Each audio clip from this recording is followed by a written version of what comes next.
Buenas tardes. La Universidad Autónoma Metropolitana, Unidad Iztapalapa, a través de la Coordinación de Extensión Universitaria, en colaboración con la Academia Mexicana de Ciencias y su programa Domingos en la Ciencia, les dan la más cordial bienvenida a la segunda conferencia del ciclo 2020 Invierno. Y esta tarde tenemos el honor de contar, pues aquí en vivo con nosotros, con la doctora Erika Azorín Vega. Le pido a mi compañero Gustavo nos apoye leyendo una breve semblanza curricular de la doctora. Buenas tardes a todos. El día de hoy contamos con la participación de la doctora Erika Patricia Azorín Vega, investigadora del Laboratorio Nacional de Investigación y Desarrollo de Fármacos del Instituto Nacional de Investigaciones Nucleares. La doctora Azorín realizó sus estudios de licenciatura en la Universidad Autónoma Metropolitana Unidad Iztapalapa, obteniendo el grado de bióloga experimental. Realizó sus estudios de posgrado, maestría en ciencias y doctorado en ciencias, con especialidad en fisiología celular y molecular en el Centro de Investigación de Estudios Avanzados, CINVESTAP. Labora desde el año 2013 en el Laboratorio Nacional de Investigación y Desarrollo de Fármacos del Instituto Nacional de Investigaciones Nucleares, en donde colabora en el desarrollo de producción de radiofármacos, los cuales son distribuidos al sector salud en México, cubriendo cerca del 70% de la demanda nacional. A lo largo de su carrera científica, ha estudiado el papel del estroma en el desarrollo postnatal de la hipófisis y la transducción de señales mecanobiológicas.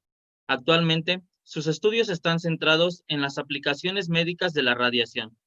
Es miembro del Sistema Nacional de Investigadores desde el 2014. Es autora de 28 artículos publicados en revistas arbitradas, formadora de recursos humanos de alto nivel y divulgadora de la ciencia. Esta tarde, la doctora Erika nos presenta la conferencia Radiofármacos, Tratamiento de Cáncer. Cedemos la palabra a nuestra ponente. Bienvenida, doctora. Gracias, buenas tardes. Bueno, antes que nada, quiero agradecer a la Academia por esta oportunidad y obviamente a la coordinación de los lunes en la ciencia de la UAM, por esta invitación y esta oportunidad de transmitir conocimientos acerca de los radiofármacos y su opción como tratamiento del cáncer. Espero cumplir con mi objetivo. Y bueno, para comenzar, me gustaría hablarles sobre los diferentes usos. Ay, no puedo cambiar la diapositiva. Ok, ya. Sobre los diferentes usos de la radiación. Bueno, la radiación, como podemos ver, forma parte de nuestra vida, está presente en diversas áreas y bueno, en este caso nos vamos a centrar justamente en sus aplicaciones médicas. Pero bueno, en esta gráfica o en esta imagen, pues les muestro cómo sus aplicaciones son diversas y sus usos son variados y bueno, es de gran utilidad para la humanidad. Para comenzar a entender cómo es que la radiación nos puede servir con fines médicos, bueno, hay que entender primero que nada los conceptos fundamentales como son la radiactividad. La radiactividad es un fenómeno físico espontáneo a través del cual algunos elementos químicos, dadas sus características, van a poder emitir energía en forma de partículas o de ondas electromagnéticas. ¿Por qué estos elementos químicos llamados radionúclidos tienen esta característica? Bueno, su núcleo, que en general de cualquier átomo está compuesto por protones y neutrones, en este caso tiene una inestabilidad, es decir, que tiene más o menos protones. Como consecuencia de esto, el átomo al intentar alcanzar su estabilidad, pues va a emitir energía, como ya les mencioné, va a emitir radiación en forma de partículas o de ondas electromagnéticas. Dentro de los diferentes tipos de emisión radiactiva que podemos tener están las partículas alfa, que van a equivaler a átomos de helio. Son partículas que están formadas por 2 neutrones y 2 protones. Estas partículas, al ser muy másicas y tener una carga, pues van a tener una capacidad de dispersarse por el medio baja. Esto quiere decir que su capacidad de penetración es baja y pues las podemos detener incluso con una hoja de papel. Otro tipo de emisión que también presentan los radionúclidos son las partículas beta, que equivaldrían a que un electrón fuera expulsado a gran velocidad del núcleo del átomo. Y bueno, como vamos a ver, obviamente esta partícula es 7000 veces más pequeña que una partícula alfa, y por lo tanto, pues su capacidad de desplazamiento va a ser mayor, o sea que tiene un poder de penetración mayor. En el caso de los rayos gamma, bueno, en este caso se trata de una emisión de ondas electromagnéticas parecidas a la luz, pero con una gran energía. Los rayos gamma, bueno, no tienen carga y por lo tanto se dispersan con mucha facilidad y son altamente penetrantes. Bueno, una vez entendido el fenómeno de la radiactividad, que es el fundamento básico de todas estas aplicaciones médicas, pues podemos pasar a hablar sobre la importancia que tiene esto para la medicina nuclear. La medicina nuclear es una de las especialidades de la medicina en donde se aprovecha de diferentes maneras la energía nuclear, la radiactividad de este fenómeno. Bueno, en general se utiliza para el estudio morfológico y funcional de diferentes órganos de manera no invasiva. Y bueno, como vamos a ver a lo largo de esta plática, también para el tratamiento de diferentes procesos patológicos. Dentro de la medicina nuclear contamos con muchas técnicas de imagen, como es la resonancia magnética y diversas técnicas de imagen en las que podemos aprovechar el fenómeno de radiactividad para ver estos órganos. Algunos ejemplos son la tomografía computarizada o la tomografía computarizada por emisión de positrones o de fotón único. Pero al fin de cuentas, ¿qué es lo que le confiere su capacidad terapéutica a los elementos radiactivos? Pues justamente la forma en que interactúan con la materia. Cuando la radiación interactúa con la materia en general, lo que va a producir esa energía es que al depositarse o al entrar en contacto con los átomos que componen la materia, va a producir la expulsión de electrones. Como consecuencia de esto, le arranca los electrones al átomo que conforma la materia y lo ioniza. Este fenómeno, conocido como ionización, ocurre siempre que la energía de la radiación incide sobre un material. En el caso de los sistemas biológicos, cuando la radiación entra en contacto con las células que componen a los sistemas biológicos, pues pueden suceder distintas cosas, ¿no? Lo más común es que entre en contacto con la molécula de agua que está en altas cantidades, es una gran proporción de agua en los sistemas biológicos, están conformados por una gran cantidad de agua. Entonces, cuando la radiación incide sobre esta molécula de agua, ocurre lo mismo, arranca los electrones de esta molécula produciendo la hidrólisis de la molécula de agua y por ende la formación de radicales libres. Estos radicales libres son a su vez capaces de modificar, de alterar la estructura del material genético de la célula, o es decir, de la cadena de DNA. Al generar estas rupturas de manera indirecta a través de la hidrólisis de la molécula de agua o de manera directa por la interacción de las emisiones radiactivas sobre la cadena de DNA, pues entonces la célula tiene varias opciones. Puede morir directamente o entrar en un proceso de muerte conocido como apoptosis, o puede quedar con esas alteraciones en su material genético y permanecer viva, pero incapaz de dividirse, o bien seguir cargando con este daño y dividirse. Gracias a esta capacidad de ionización es que los materiales radiactivos se pueden utilizar, además de para generar un diagnóstico, para tratar ciertos padecimientos. En la actualidad se ha logrado un gran avance tecnológico en la aplicación de haces de radiación externos en lo que llamamos esta rama de la medicina, que es la radioterapia. En esta especialidad médica se utilizan altas dosis de radiación externa que provocan la muerte de las células de cáncer o también reducen el volumen de los tumores o detienen su crecimiento. En estas técnicas tan avanzadas que están apoyadas en el estudio, en la anatomía, en imágenes anatómicas del cuerpo, pues se ha logrado hacer incidir haces muy colimados en la zona del tumor y de esta forma pues tener un efecto terapéutico.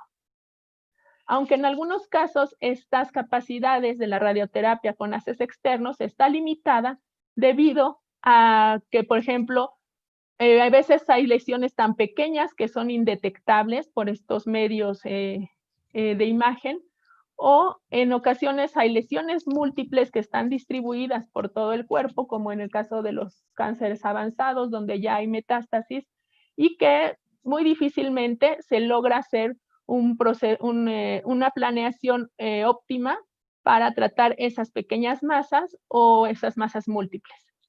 Pero afortunadamente para este tipo de casos, pues contamos con lo que son los radiofármacos. Bueno, para estos en particular y yo en general, ¿no? Bueno, pero ¿qué son los radiofármacos? Los radiofármacos son sustancias que contienen átomos radioactivos en su estructura química y que por su cantidad y calidad de radiación, pues van a poder ser administrados de manera segura en los seres humanos. En general, los radiofármacos son estas sustancias radiactivas que, cumpliendo con estas características, van a ser administradas a un paciente del cual se tiene una sospecha de cáncer o se le quiere hacer algún reconocimiento médico a través de una imagen sin que sea esto invasivo. Entonces se le administra, por lo general, por vía intravenosa, el radiofármaco y por sus características químicas y bioquímicas, se va a distribuir, farmacológicas también, se va a distribuir en el cuerpo y en esta distribución pues va a captarse de manera específica en las lesiones que tengan ciertas características. En este caso será en los tumores. Una vez que se capta de manera específica en estos sitios, se toman imágenes de las cuales van a ser obtenidas a través de que ese radiofármaco tiene la capacidad física de emitir radiación, la cual va a ser detectada por sensores en equipos médicos y con juntando toda esta información y estos avances tecnológicos, pues vamos a lograr tener una imagen de este tipo en donde podemos ver las estructuras anatómicas internas de una persona, así como la distribución del radiofármaco en el interior de sus órganos. Pero bueno, tal vez en este momento se pueden estar preguntando cómo es posible que se dé a cabo este reconocimiento tan específico a través de una sustancia radiactiva que es administrada por vía intravenosa. Bueno, para poder comprender cómo es que ocurre esta captación específica de un radiofármaco, tenemos que mencionar lo que es la carcinogénesis, ¿no? ¿Cómo es que se origina el cáncer? El cáncer es un proceso en el cual una célula normal, de pronto por agentes externos, va a modificarse sus características, ¿no? Nosotros sabemos que las células normales expresan sus genes de cierta manera y esa expresión les da justamente sus características. Cuando por agentes externos esa información contenida en el DNA se ve modificada, pues hay cambios, ¿no? Si esos cambios ocurren en genes relevantes como son los oncogenes, pues esa información va a conducir a que haya cambios y alteraciones en los mecanismos regulatorios de división de la célula, llevando a una proliferación descontrolada. Cuando esto ocurre, entramos en la fase de promoción del cáncer, que a medida que va avanzando, pues progresa hasta la formación de una masa tumoral, que obviamente va cargando todas estas alteraciones genéticas. Dentro de estas alteraciones genéticas podemos ver que la masa tumoral puede estar presentando cambios en expresión de proteínas específicas, como es el caso de unas proteínas que son las encargadas de que la célula interaccione con su ambiente y con las células que están a su alrededor, conocidas como receptores de membrana celular. Entonces, es muy común que cuando una célula está atravesando por este proceso de carcinogénesis o cuando ya es tumoral, va a tener una sobreexpresión de receptores. A lo largo del estudio del cáncer y de su biología, bueno, se ha demostrado que hay una relación entre el tipo de receptores que están sobreexpresados y el tipo de cáncer. Eso se ha aprovechado en diferentes ciencias para como uso de marcadores tumorales, ¿no? Esos receptores sobreexpresados son marcadores de cáncer. Y gracias a que estos blancos moleculares o marcadores de cáncer han sido reconocidos, pues se ha aprovechado para desarrollar lo que es la terapia de blancos moleculares. Las terapias de blancos moleculares consisten en aprovechar la alteración de una célula tumoral, como es el caso de su sobreexpresión de receptores, para poder atacarla o discriminarla de una célula normal, gracias a que tiene esta característica de sobreexpresión de receptores. Entonces, el radiofármaco, cuando es administrado en el paciente, se distribuye por todo su cuerpo hasta que encuentra un grupo de células que, por sus características bioquímicas celulares, pues van a tener una mayor probabilidad de interactuar con ese fármaco, ¿no? Esta célula cancerosa expresa una gran cantidad de receptores que son afines o que pueden interactuar con mucha facilidad con ese fármaco que contiene esa molécula de reconocimiento. Entonces, gracias a aprovechando esta característica de las células tumorales y utilizando el conocimiento científico previo sobre los marcadores tumorales, pues entonces se diseñan moléculas pequeñas que son capaces de reconocer de manera específica a esos marcadores de celulares o receptores sobreexpresados. Y gracias a ello, la terapia de blancos moleculares, en vez de dar un tratamiento inespecífico y generalizado en el cual se daña a todo el tipo de células, nos permite ahora dar un tratamiento dirigido hacia las células de nuestro interés, las cuales identificamos por la sobreexpresión de receptores. Bueno, hasta ahora vemos que los radiofármacos pues son una herramienta muy potente, muy útil, pero no es solo eso. Por si esto fuera poco, los radiofármacos son una herramienta, además de poderosa, una herramienta muy versátil en cuanto a su capacidad para combinarse con otros o con otro tipo de moléculas. En este caso, les muestro que los radiofármacos son capaces de conjugarse, se pueden conjugar a nanopartículas de oro o otro tipo de estructuras nanométricas, y esto permite la generación de sistemas terapéuticos más poderosos todavía. Cuando un radiofármaco se une a una nanopartícula de oro, se le confiere a este la capacidad de ser multivalente, es decir, que se aumenta su capacidad de unirse a su blanco molecular. Y estos, a su vez, este tipo de sistemas, de nanosistemas, pueden ser estimulados con radiofrecuencia o con luz láser, y en esta manera actuar como agentes de termoterapia. Se sabe que el aumento de la temperatura en el momento de dar una terapia es benéfico para el resultado. Entonces, estos agentes versátiles pues nos permiten justamente a través de una señal externa no invasiva generar este aumento en la temperatura y dar, además de una radioterapia por las emisiones radiactivas del radionúclido que está presente en el radiofármaco, generar calor y entonces dar termoterapia. Y por si esto fuera poco, también estas nanopartículas tienen la capacidad de que al ser excitadas con luz láser, pues van a poder generar luz, y entonces esto nos permitirá, o energía que puede permitirnos obtener imágenes ópticas o multimodales, ¿no?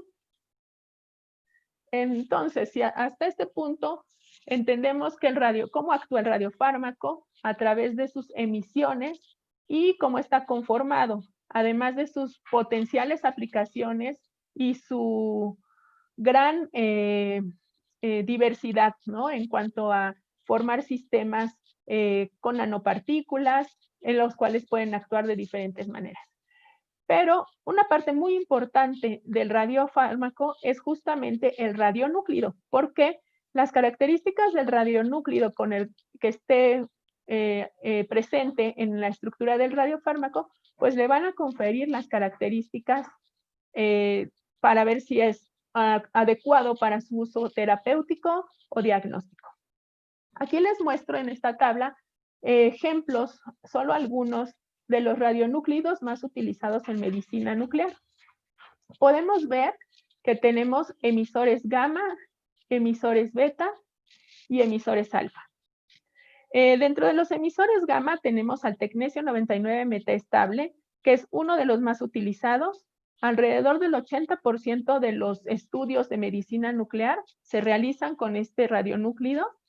Y bueno, al ser un emisor gamma nos va a permitir la obtención de imágenes por espectro, ¿no? De tomografía por emisión de fotón único.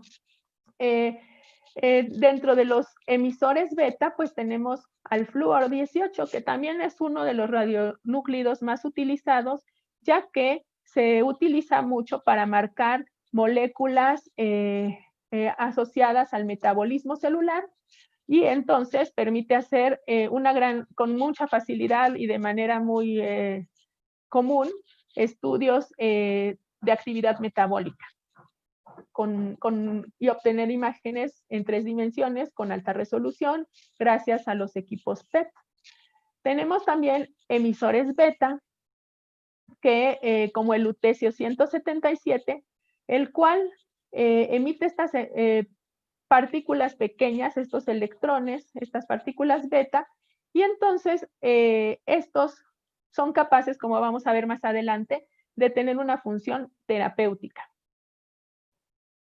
Y al igual que los emisores alfa, que en este caso tienen una capacidad de ionización todavía mayor que las partículas beta.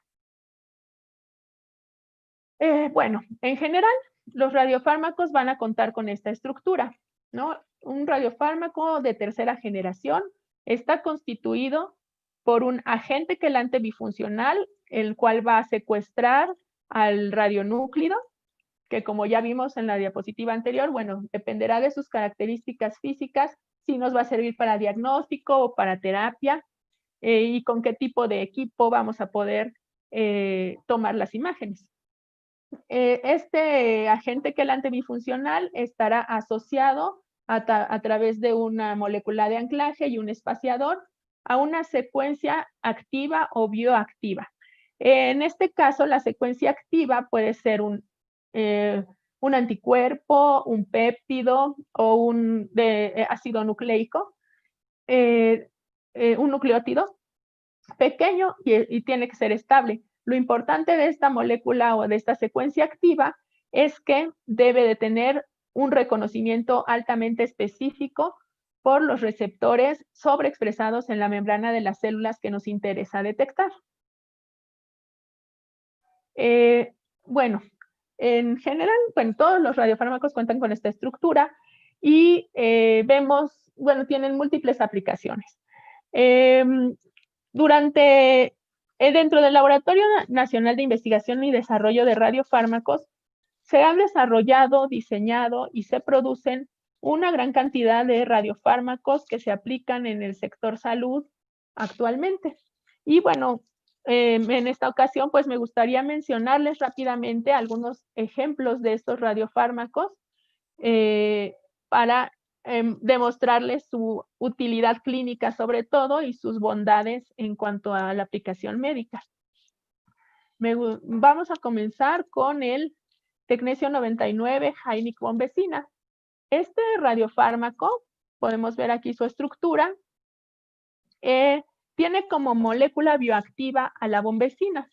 La bombecina es una sustancia artificial semejante a la gastrina.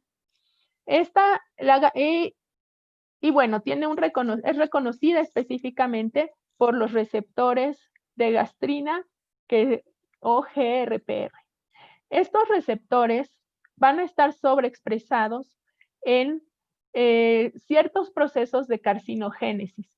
Se sabe que los receptores de gastrina del péptido liberador de gastrina están sobreexpresados en tumores neuroendocrinos.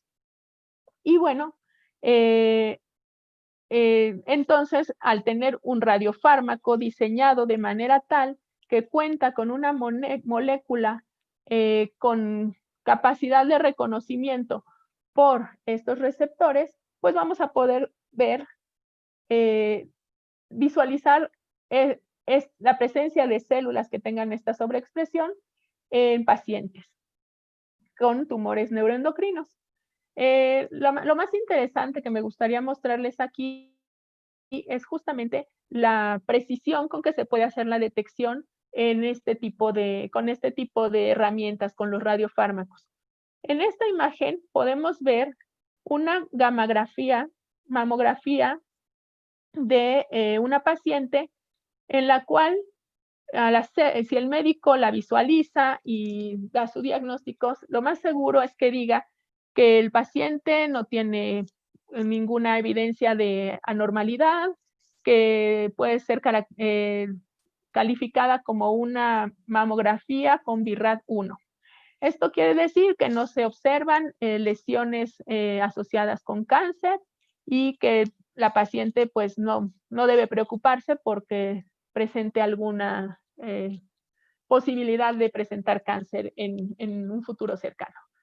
Sin embargo, como podemos ver, a esta misma paciente cuando se le realizó un escaneo utilizando el radiofármaco Tecnesio 99 metestable Heineck bombecina, pues encontramos que hay una distribución heterogénea del radiofármaco. En la imagen de gris, de tonos de escala de grises de este lado, vemos cómo la distribución del radiofármaco no es homogénea entre ambas mamas. Hay una mayor acumulación del radiofármaco en la mama izquierda. Al evaluar esto por imágenes gamagráficas de tomografía, pues podemos ver este punto brillante, que es esa misma lesión que estamos detectando, la cual no fue detectada por un estudio de mamografía, pero que a través del uso del radiofármaco podemos ver que está ahí presente. Evidentemente la podemos detectar. Y bueno, se sabe que la sobreexpresión de los receptores del péptido liberador de gastrina están asociados a los procesos más tempranos de desarrollo de cáncer, lo cual querría decir que esta imagen nos está indicando un proceso carcinogénico. O sea, nos está dando la capacidad de evaluar de manera temprana el cáncer de mama. Esto pues es algo demasiado útil y muy importante, puesto que las características del cáncer de mama nos indican que entre más temprano se haga una detección, pues es mucho más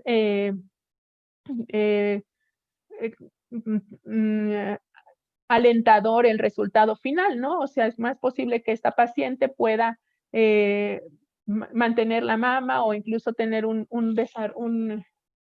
mejor tratamiento, ¿no? Más adecuado y menos agresivo si se hace una detección temprana.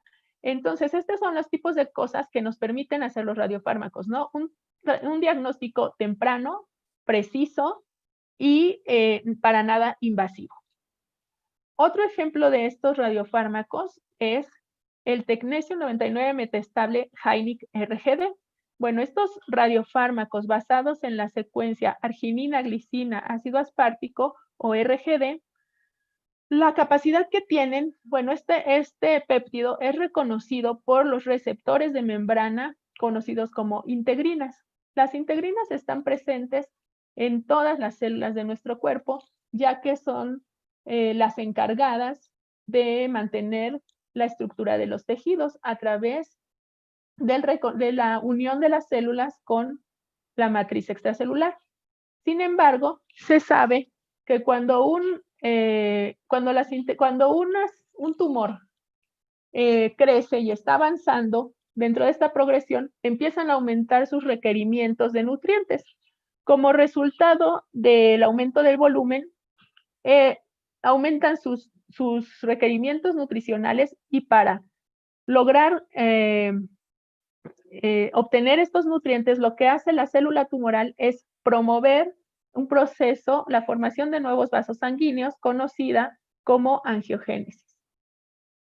Este proceso de angiogénesis va acompañado de una intensa sobreexpresión de los receptores de integrina de tipo alfa-5 beta-3. Y estos receptores son justamente los que van a ser el blanco o los que van a tener gran afinidad por el péptido RGD. Así es que cuando nosotros utilizamos un radiofármaco marcado con tecnesio 99 metaestable, el cual nos va a permitir obtener imágenes gamagráficas y está asociado a una molécula de reconocimiento basada en el péptido RGD, vamos a tener la capacidad de reconocer o de detectar a las células que tienen una sobreexpresión de integrinas alfa-5 beta-3 y que por lo tanto están en un proceso intenso de angiogénesis. Aquí podemos ver estas imágenes de pacientes igual con cáncer de mama, en donde es muy, muy claro ver una mancha de mayor intensidad que corresponde a una masa tumoral en donde hay sobreexpresión de integrinas alfa-5 beta-3. Igualmente, este radiofármaco nos permite hacer la detección incluso de masas que están diseminándose lejos de esta masa tumoral y que están presentes en los nodos linfáticos. Sabemos que durante el proceso de metástasis y de dispersión del cáncer, pues ocurre este fenómeno de angiogénesis, y justamente las pequeñas masas que se van desprendiendo del tumor van a viajar a través de los vasos linfáticos. Entonces, aquí podemos ver que el radiofármaco tecnesio 99 metaestable Hynic RGD, pues nos va a permitir hacer este reconocimiento de células que están en un proceso de diseminación y de angiogénesis. Entonces, estos sistemas, estas sustancias radiactivas, nos van a estar dando la posibilidad de hacer una detección no invasiva, precisa, de un proceso a nivel celular, un proceso molecular, o sea, un cambio en la expresión de un receptor en cada una de las células. Y de esta manera hacer la detección precisa. Pero bueno, estamos hablando hasta ahorita únicamente de detectar una lesión, de hacer un diagnóstico. Pero a medida que ha ido avanzando el desarrollo de radiofármacos, bueno, y evolucionado toda esta ciencia, pues se ha generado lo que son los pares teranósticos. Un par teranóstico es un radiofármaco que tiene la capacidad de servir, de ser útil para dar diagnóstico, para generar un diagnóstico y tratar una lesión. Los pares teranósticos son moléculas que pueden ser capaces, que se pueden marcar tanto con un radiofármaco emisor gamma para hacer un diagnóstico o con un radionúclido emisor beta para el tratamiento. Esto es posible. Habíamos mencionado que la radiación, las partículas beta tenían un alcance beta o alfa tenían una capacidad de penetración baja, ¿no? Que no, sus emisiones no van más allá de ciertas micras. Sin embargo, gracias a que los radiofármacos aprovechan los mecanismos celulares de reconocimiento e internalización, cuando nosotros usamos un radiofármaco que detecta al receptor en membrana, este es internalizado al núcleo y entonces vamos a poder llevar esas emisiones beta o alfa desde el interior del núcleo celular hacia la cercanía del DNA. Y de esta manera es como las emisiones beta o alfa van a poder incidir sobre el DNA y causar un daño. Bueno, entonces decimos que los pares teranósticos son estas moléculas, estos radiofármacos que tienen una estructura química similar, cuentan con la misma molécula bioactiva, es decir, que van a reconocer al mismo tipo de células porque cuentan con la misma molécula de reconocimiento y van a tener la capacidad de ser marcadas con un radionúclido emisor gamma o con un radionúclido emisor beta o alfa. Y por ello, pues van a tener una capacidad de generar una imagen diagnóstica y de dar un tratamiento. Ejemplos de pares teranósticos, pues tenemos al octreótido teranóstico o marcado, el cual se puede marcar con tecnesio 99 o también se puede marcar con lutecio 177. Cuando nosotros, bueno, les hablo rápidamente. El octreótido es un análogo de la somatostatina y es el mismo fundamento que los radiofármacos de los cuales les hablé anteriormente. En este caso, el octreótido es la molécula de reconocimiento, la molécula bioactiva de reconocimiento. El receptor que va a estar sobreexpresado en la membrana de las células es el receptor de somatostatina. Y bueno, estos receptores están sobreexpresados en tumores de páncreas o renales. Y bueno, como aquí vemos, la estructura, la molécula bioactiva es la misma, es el octreótido. Lo que cambia es el agente quelante bifuncional y por lo tanto el radionúclido que podrá cargar ahí el radiofármaco. En este caso es el tecnesio 99, es decir, que cuando administramos este par, este 99 metaestable tecnesio Heineck-TOC, vamos a obtener imágenes diagnósticas y cuando administramos el lutecio 177 DOTA-TOC, pues vamos a poder tratar esas lesiones. Otro ejemplo de estos pares teranósticos sería el IPESMA teranóstico, el cual aquí la molécula bioactiva será un péptido inhibidor del PSMA. El PSMA es el antígeno prostático específico de membrana, es un receptor de membrana que está sobreexpresado en cáncer de próstata y en otros tipos de cáncer, aunque su nombre sea prostático, más adelante se ha reconocido que bueno, está sobreexpresado en muchos tipos de cáncer. Pero en este caso les muestro imágenes de la detección en cáncer de próstata. Igualmente, este par teranóstico, bueno, tiene como molécula activa un inhibidor de PSMA que va a ser reconocido por el sitio activo de este receptor y al ser reconocido por el sitio activo de este receptor, bueno, va a inducirse su internalización o va a permanecer en membrana. Eso depende del receptor y de la dinámica de cada receptor, ¿no? Para ello, bueno, una vez que ha sido reconocido, bueno, el tecnesio 99 emitirá su radiación gamma para poder obtener imágenes diagnósticas y el lutecio 177, pues a través de sus emisiones beta, podrá producir daños en el DNA y de esta manera tener un efecto terapéutico. Aquí vemos imágenes representativas de lo que es la detección de la sobreexpresión de la proteína PSMA en las células que están en un formando un tumor de próstata.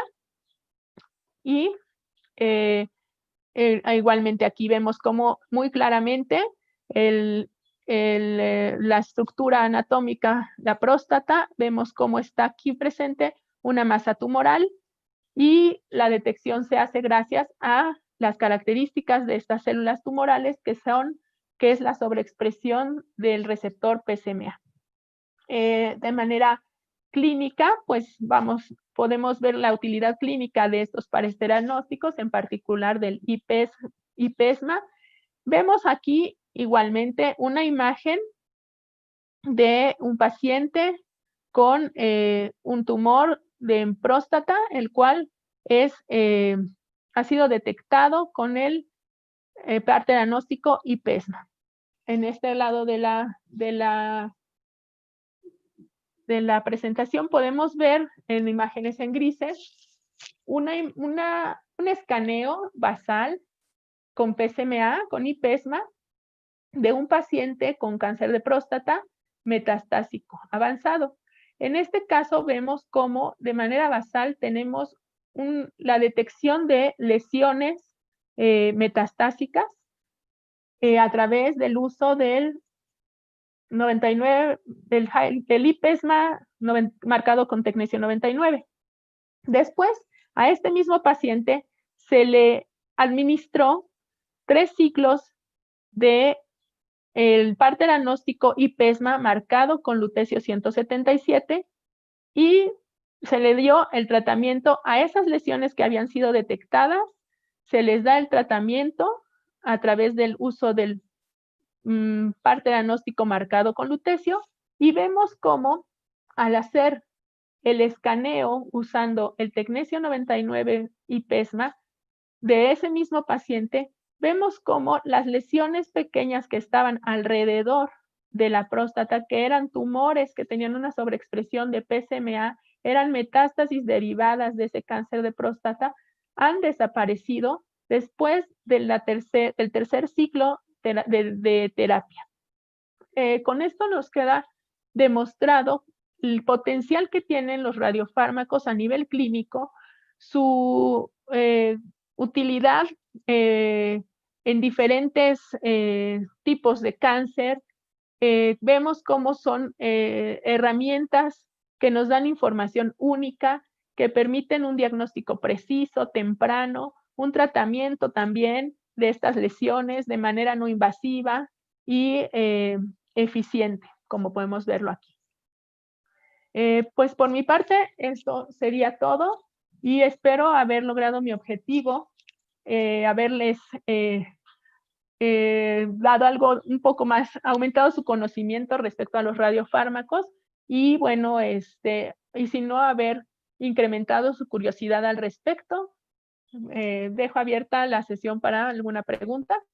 Le agradezco su atención.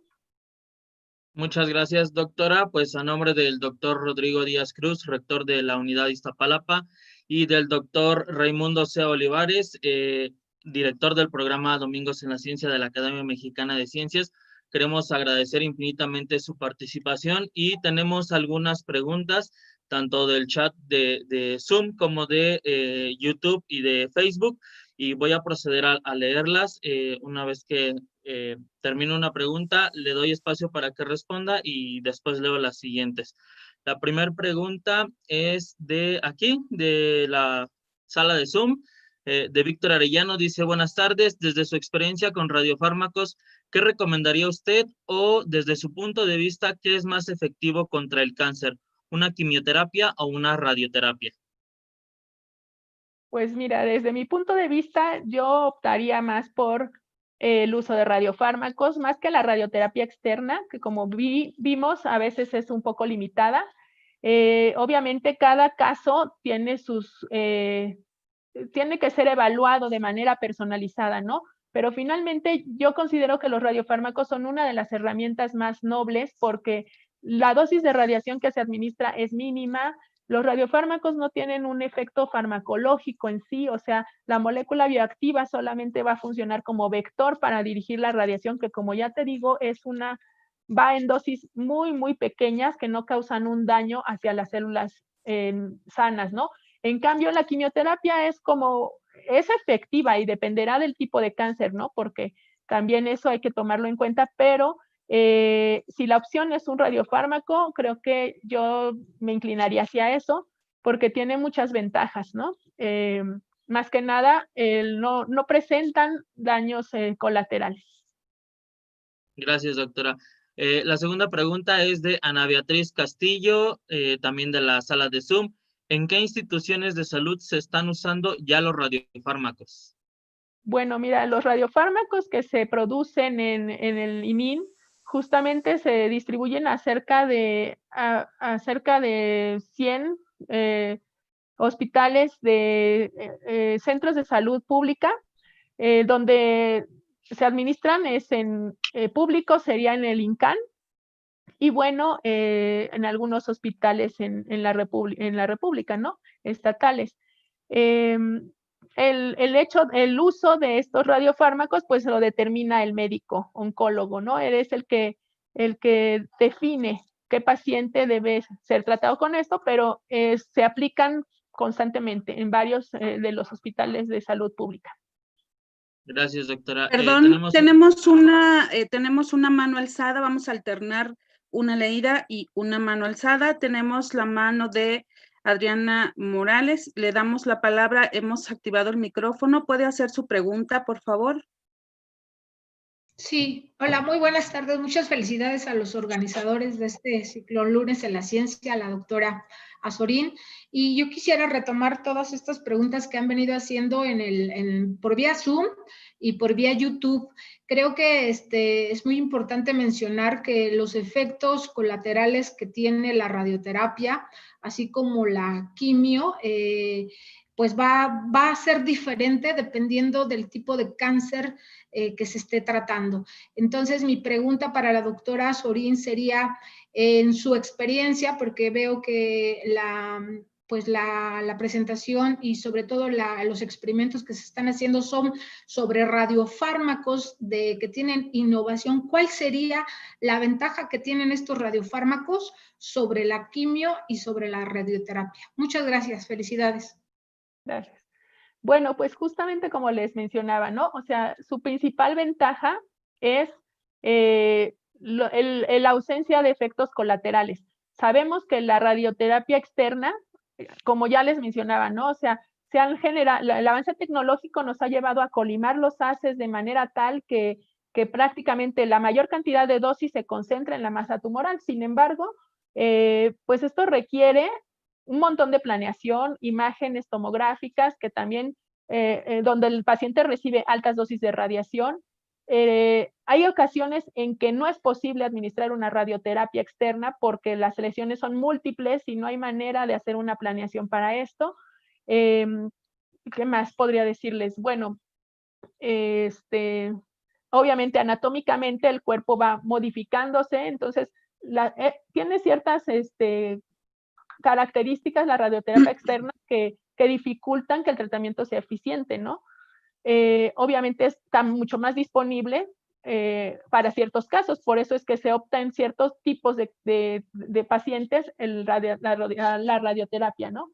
La ventaja del radiofármaco es que va dirigido, es sobre un proceso molecular. Los procesos que va a estar tratando son tempranos, específico a la célula, ¿no? O sea, la dosis de radiación, como va a estar en el interior de la célula que se va a tratar, no necesita ser de las dimensiones de una radioterapia externa, ¿no? Es pequeña la cantidad de radiación que se administra y con eso es suficiente para ver un efecto. No es invasiva, el paciente no requiere estar hospitalizado. Entonces tenemos beneficios sobre todo para la calidad de vida del paciente, para su efectividad terapéutica. No hay daños colaterales, su diversidad, como les mencionaba también, ¿no? O sea, son herramientas muy poderosas con las cuales podemos hacer termoterapia, otro tipo de imágenes, no necesariamente usando la emisión radiológica.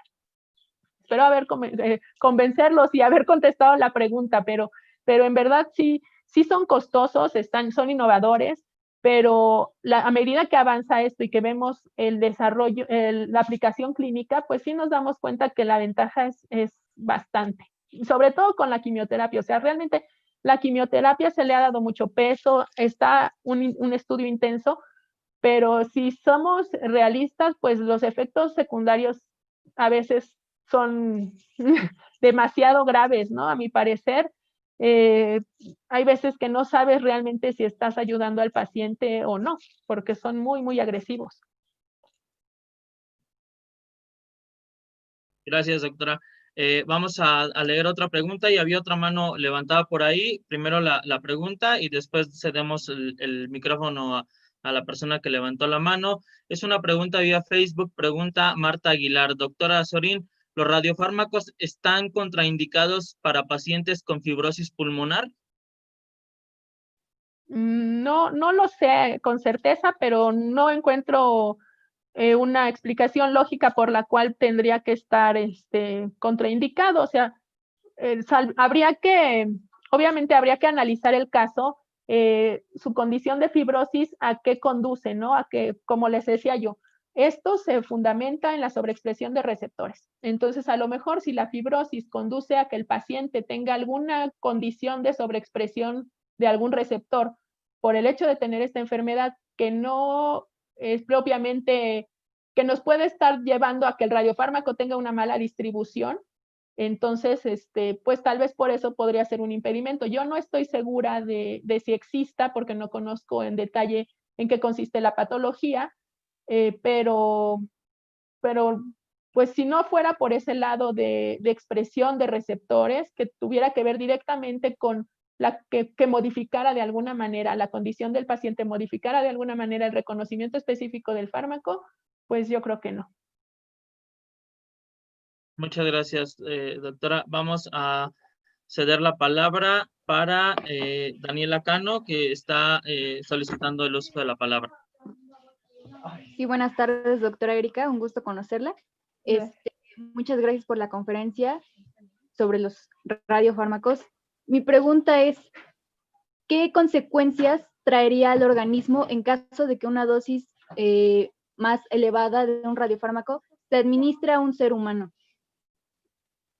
Mira, bueno, eso ocurre, ¿no? Sí puede ocurrir cuando no se lleva a cabo un correcto control de calidad del radiofármaco. Es decir,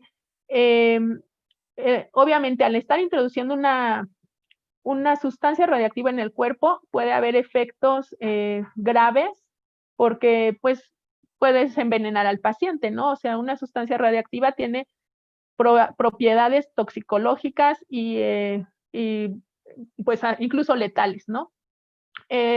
¿Cómo evitamos esto? Bueno, los radiofármacos cuando se producen llevan a cabo un intenso proceso de control de calidad. Esto quiere decir que antes de que un radiofármaco se le administre a un paciente, debe de ser evaluada su pureza radioquímica, su estabilidad, y gracias a esto, pues tú aseguras que el radionúclido, que finalmente es lo que va a estar provocando esa toxicidad, no va a estar libre en el cuerpo, sino va a estar unido a esta molécula bioactiva y que va a permitir que a su vez tenga una vida útil, un tiempo biológico en el cual no es capaz de causar un daño al individuo. No sé si te contesté tu pregunta. Sí, así está bien, muchísimas gracias. Okay. Gracias, doctora. Tenemos una pregunta más sobre la plataforma de Zoom de Ana Beatriz Castillo. ¿Sirven para cualquier tipo de cáncer? En términos generales, ¿se podría decir que los radiofármacos pueden tener comparativamente menores efectos secundarios que la radiación o la quimioterapia? Sí, a tu primera pregunta, bueno, sí se pueden aplicar a cualquier tipo de cáncer. De hecho, lo que se busca es que sea un medio para hacer un tratamiento más personalizado. Existen marcadores que son más adecuados para un tipo de cáncer en específico, pero en general las células tumorales pues sobreexpresan una gran cantidad de receptores de diferentes tipos. Entonces, uno puede aplicar el mismo fármaco para diferentes tipos de tumores. Incluso se están desarrollando, eso es lo que se busca, ¿no? Ahora, desarrollar fármacos que tengan biomoléculas capaces de reconocer cada vez una mayor gama de cáncer. Estamos justamente innovando en el uso de una molécula que se llama FAPI, que reconoce a los fibroblastos asociados a procesos carcinogénicos. Y justamente lo que se busca con esto es que buscar un marcador que sea más generalizado para cualquier tipo de tumor. En cuanto a la toxicidad, bueno, ya como les dije, ¿no? Claro que sí, yo insisto en que sí son menos agresivos, muy eficientes, más que la quimioterapia y que la radioterapia externa. Pero digamos, les vuelvo a insistir, o sea, el uso del radiofármaco dependerá de cada característica de cada paciente, ¿no? Es muy personalizado. Gracias, doctora. Tenemos otra pregunta también aquí sobre Zoom. Dice, ¿cómo una persona que va al seguro puede obtener este tipo de tratamiento? Sí, esa es siempre la pregunta que surge. Bueno, eso depende completamente de la decisión del médico que está tratando al paciente. Él define si eso es lo más adecuado, porque, digamos, es un tratamiento eficiente, es costoso, y bueno, normalmente se administra a pacientes que no pueden ser beneficiados con otro tipo de las técnicas con las cuales se cuentan, ¿no? O sea, nosotros sabemos que en el servicio de salud pública, pues hay una saturación constante del requerimiento de atención. Entonces, pues el médico tiene que priorizar y definir, de acuerdo a las características propias de cada paciente, cuál es la mejor opción. Obviamente el radiofármaco aporta grandes beneficios, pero si un paciente tiene cáncer de tiroides y puede ser tratado de manera externa o no sé, con algo más sencillo, un cáncer de pulmón, que a veces se sabe que la quimioterapia es muy eficiente para cierto tipo de cáncer de pulmón, pues es mejor que le administre la quimioterapia a que use el radiofármaco. Además, también quiero mencionarles que, bueno, siempre es muy frecuente que se utilice combinación de ambas estrategias terapéuticas, ¿no? Se usa combinado radioterapia, radiofármacos o bien quimioterapia con radiofármacos. Gracias, doctora. De Víctor Arellano, al usar radiofármacos para obtención de imágenes para diagnóstico o de tratamiento para pacientes con cáncer, ¿se presentan efectos secundarios en los pacientes? No hay grandes efectos secundarios, porque las dosis son pequeñas, el tratamiento va dirigido. En realidad, que yo tenga conocimiento de daños secundarios hacia el paciente, pues no, porque es muy dirigida la terapia. Al contrario, en muchos casos, más bien sienten de manera inmediata un beneficio, ¿no? Hay más casos en los cuales reportan que el cambio fue notable así de un momento a otro. Tenemos una pregunta vía YouTube y va relacionada con esta otra pregunta también que le hicimos de Víctor Torres. ¿No hay manera de que el radiofármaco se aloje en algún otro órgano y esto traiga consecuencias tardías? No, porque, bueno, el radiofármaco va a tener dos vidas útiles, por así decirlo, ¿no? Tiene una vida biológica que va a depender de la manera en que se distribuye en el organismo vivo. La manera en cómo se distribuye en el organismo vivo es muy selectiva, o sea, siempre cabe la posibilidad de que se aloje, pero en realidad a nivel celular y bioquímico se sabe que estos procesos de afinidad, de reconocimiento son tan finos que es muy difícil que se aloje en una célula la cual no tiene estos receptores. O sea, es cierto que hay células que no son tumorales que van a expresar el receptor, ¿no? Y que se podría estar uniendo a esas células, pero en mayor proporción se va a unir a las que tienen una gran carga de receptores, o sea, va a haber una mayor afinidad por estas células a las cuales queremos atacar. Por eso en cuanto a su vida biológica, ¿no? Entonces, su distribución va a depender de la expresión del receptor y esta va a estar favorecida hacia las células tumorales a las cuales queremos atacar. Por otro lado, el radiofármaco tiene una vida útil física, la cual depende de cómo se va acabando de cierta forma, por así decirlo de manera simple, cómo se va acabando la radiación con la cual cuenta, la capacidad de estar emitiendo radiactividad. Entonces, además, como se administra una dosis muy pequeña, se sabe que va a tener va a durar en el cuerpo no para toda la vida, ¿no? No se están administrando radiofármacos con una vida media muy larga que duren años y años emitiendo. Son radiofármacos con una vida media corta, la cual va a ir disminuyendo a medida que pasa el tiempo. Entonces, digamos, en el supuesto de que el radiofármaco se alojara en una célula que no quisiéramos nosotros, pues sí, va a estar ahí alojado, va a emitir su radiación, pero a lo mejor se va a producir un daño en esta célula a la cual no tenía que llegar, pero la probabilidad en verdad es muy baja, dada que los procesos biológicos con esta afinidad en las interacciones ligando-receptor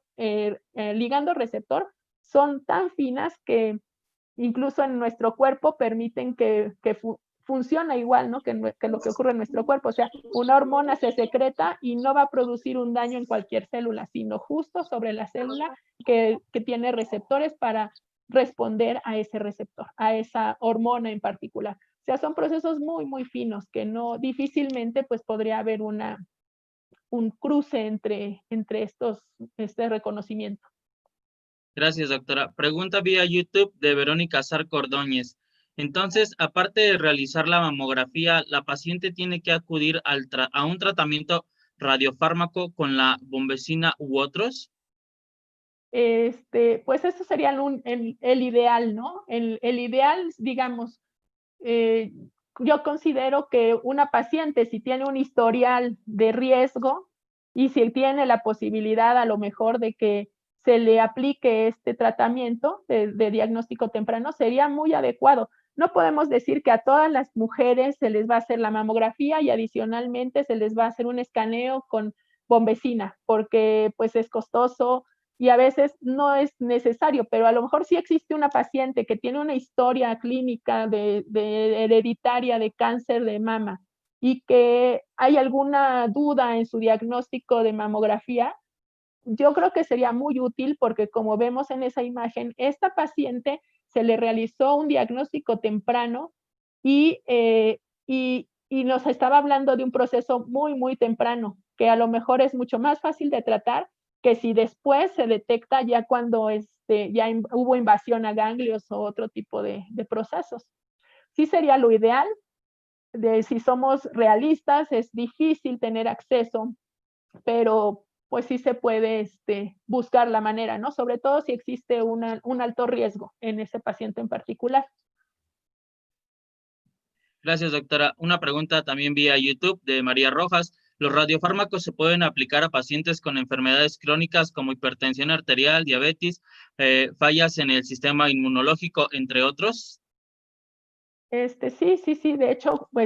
De hecho, un paciente que tiene cáncer o un cáncer avanzado, pues no es un paciente que está en las mejores condiciones de salud y se les aplica sin problema, ¿no? Siempre, como les vuelvo a repetir, teniendo en cuenta las características particulares del paciente, que no vaya a haber un reconocimiento indebido dada su condición médica, ¿no? Que haya sobreexpresión de algún receptor. Pero sí, o sea, como no genera un efecto sobre el estado general de salud, no lo disminuye, no lo afecta, pues sí se puede administrar. Tenemos una pregunta más vía YouTube de JY. Permítame tantito porque se movió aquí. Dice JYZL, ¿esto se podría conjuntar con la investigación de nanobots que van específicamente al tumor? No tengo conocimiento con más seriedad de lo que son los nanobots o en qué consisten, pero supongo que sí, porque sí son, o sea, habría que analizarlo a profundidad, ¿no? No estoy informada de lo que son los nanobots o cómo es su estructura, su tamaño, cómo funcionan. Pero bueno, lo que yo les menciono es que es una herramienta tan versátil que puede unirse a una estructura nanométrica. No sé si los nanobots cumplen con estas características de ser nanométricos, de estar conformados por un agente metálico que pueda conjugarse de acuerdo a su química al radiofármaco. Más que nada sería eso, ¿no? Ver las características químicas del nanobot y ver si es posible su aplicación biológica. O sea, no es limitada, o sea, el radiofármaco es una molécula bastante diversa, pero pues obviamente como en todo hay que ver, evaluar las características de cada uno de los componentes y ver si se pueden combinar. Esta pregunta es de un participante de Zoom, Eliu Vázquez. Entendí que una de las moléculas de tecnecio 99 metastable, no recuerdo exactamente cuál, estaba relacionada con la angiogénesis. Viendo a la angiogénesis como una parte previa a la metástasis, ¿es conveniente para la detección temprana? Esa es una pregunta. Luego nos dice, ¿cuál es el tiempo de excreción de un radiofármaco utilizado en diagnóstico? Esa es una segunda pregunta. Y una tercera es, ¿hay radiofármacos que superan la barrera hematoencefálica? De acuerdo a la primera pregunta que iba con el tecnecio marcado con octreótido, en este caso, pues como son procesos angiogénicos los que se van a estar detectando, pues ya es muy probable que se trate de una lesión avanzada, ¿no? En proceso de metástasis, más que nada. Entonces no es viable para uso en lesiones tempranas porque ya está más bien activo este proceso de angiogénesis. En el caso, en cuanto a su eliminación, bueno, por lo general, los radiofármacos se busca que se eliminen por vía hepatobiliar o renal y debe ser muy rápida justamente porque si no pueden generar daño en estas estructuras. En general, pues no va más allá de 48 horas, 24 horas. De hecho, esto en eliminarlo completamente, ¿no? Porque para incluso tomar una imagen, 2-3 horas, el radiofármaco se distribuyó completamente, se captó en la lesión de interés y obviamente para que nosotros podamos obtener una imagen clara de la lesión, es indispensable que antes se haya eliminado de estas zonas, ¿no? De eliminación. O sea, si no tendríamos una imagen con mucho fondo en estas estructuras. La tercera, que es referente a la barrera hematoencefálica, sí existen evidencias clínicas de que hay radiofármacos que han logrado atravesar la barrera hematoencefálica. Ok. De Rocío Santiago, ¿qué hay de los tratamientos concomitantes de acuerdo a lo que usted comenta acerca de qué es mejor la radioterapia? El uso, me imagino que te refieres al uso concomitante de radioterapia con quimioterapia. No entiendo muy bien la pregunta, pero bueno, siempre es común en el tratamiento del cáncer usar tratamientos combinados. Incluso se han desarrollado radiofármacos que cuentan con agentes de liberación de quimioterapéuticos. Entonces, pues digamos que en la innovación de tratamiento de cáncer, pues lo que se busca es atacar por diferentes vías esta enfermedad. Ok, de Omar Medina, ¿cuáles son los retos más importantes en general y particulares en México para los radiofármacos o medicina nuclear?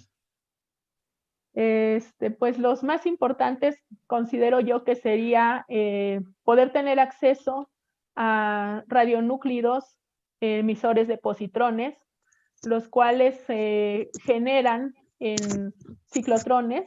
Y bueno, estos tienen una ventaja que permiten la obtención de imágenes con una mayor resolución, tienen una vida media más corta y pues obviamente son más accesibles. En diferentes países, pues hay una mayor cantidad de ciclotrones y pues la obtención de este tipo de radionúclidos pues es muy, muy útil porque de verdad que tienen bondades mayores. Entonces yo creo que ese sería uno de los mayores retos que en la actualidad se tienen, ¿no? Y que permitirían hacer más accesible el radiofármaco hacia el paciente. Gracias, doctora. De Esmeralda Gutiérrez, ¿por qué los hospitales públicos de salud enfocan principalmente a las medidas como quimioterapias o radioterapias y no es común el uso de radiofármacos, si estos son de mejor ayuda? Pues como les mencionaba, ¿no? Esto se debe al costo del radiofármaco. El radiofármaco es un tratamiento más costoso todavía que la quimioterapia, y la quimioterapia de por sí es costosa. Además, bueno, se tiene que evaluar las características de cada paciente y bueno, en ocasiones, pues el paciente puede ser beneficiado mediante el uso de otras técnicas que se tienen a la mano, ¿no? Como la radioterapia externa o la quimioterapia, que también les ayuda bastante. O sea, sí es cierto que el radiofármaco es algo innovador, es algo con mucha posibilidad de aplicación, pero no es algo que ocurra solamente en nuestro país. O sea, en general, pues se opta por lo más general, lo más económico, siempre se hace un balance económico y pues que incluso que puede dar un beneficio al paciente. O sea, no necesariamente nos podríamos aplicar radiofármacos a todos los pacientes. Ojalá en un futuro pueda ser así, dar una medicina personalizada, pero en este momento, aunque no sea posible por las características de nuestros servicios de salud y en general porque ¿cómo podríamos decirlo? La capacidad que tenemos de tener material radiactivo para este tipo de tratamientos, pues no es tan grande como para tratar a todos los pacientes con cáncer, con radiofármacos. Entonces tenemos que hacer uso de todo lo que se cuenta, ¿no? De quimioterapia y radioterapia. Gracias, doctora. Esta pregunta viene de YouTube, de JYZL. ¿Cuál es el porcentaje de eficacia actual de los radiofármacos en el tratamiento? Bueno, no tendría yo el valor tal cual, pero esto me gustaría mencionar que es dependiendo de cada paciente, ¿no? Incluso, por ejemplo, con el parteranóstico que les conté al final, el IPESMA, pues hemos tenido una eficiencia terapéutica clínica increíble, así, no podría decirte yo un porcentaje, pero muy alta. Y sin embargo, con ese radiofármaco donde el éxito alcanzado es muy grande, pues hemos encontrado pacientes para los cuales no funciona, ¿no? Como todo. Hay pacientes o tipos de lesiones en donde no se obtiene el resultado esperado o deseado. Entonces, esto es dependiendo de cada paciente, pero la efectividad es alta, ¿no? Gracias, doctora. Esas son todas las preguntas. Hay algunos comentarios. Si usted quiere leerlos en el chat, pues van a estar aquí abiertos para que usted los pueda visualizar. Y queremos agradecerle nuevamente su participación a la doctora Erika Patricia Azorín Vega. Gracias por habernos acompañado en esta segunda conferencia de nuestro ciclo de lunes en la ciencia invierno 2020. Y antes de que se nos vayan, pues queremos hacer una extensa invitación a que nos acompañen la siguiente semana con la tercera conferencia que también se va a realizar a través de esta plataforma. Este es el mes de la diversidad sexual y para conmemorar este mes vamos a presentar la conferencia Ciencia de la Homosexualidad en el marco conmemorativo de la diversidad sexual. Nos va a ayudar a impartir la conferencia la doctora Adriana Margarita Morales Otal, profesora e investigadora del Departamento de Ciencias de la Salud de la UAM Iztapalapa, lunes 22 de junio a las 14 horas. Y si ustedes quieren participar en esta sala, lo que tendrían que hacer es la misma dinámica. En este póster está apareciendo el código QR. Tendrían que escanear el código QR y registrar ahí su participación o seguirnos a través de los canales de YouTube. Hago una corrección, la doctora Adriana Margarita es investigadora del Departamento de Biología de la Reproducción, no de Ciencias de la Salud, y a las 2 de la tarde podríamos vernos nuevamente sobre este canal, en nuestro canal de YouTube o por la fanpage. Les agradecemos mucho su participación y quedamos a sus órdenes a través de nuestros canales oficiales. Nada más, nuevamente reiterando la invitación para el siguiente lunes, será con un registro diferente al de hoy, con una clave y contraseña distintas para la charla vía Zoom. Y bueno, pues no dejen de seguir las conferencias de lunes en la ciencia por este canal, también por nuestra plataforma en Facebook, y reiterar el agradecimiento a la doctora Erika por esta participación. Y como le decíamos, pues bueno, todos los comentarios, que hubo muchas felicitaciones, muchos agradecimientos, los dejamos con usted en el chat. Gracias a todos y que tengan una excelente tarde.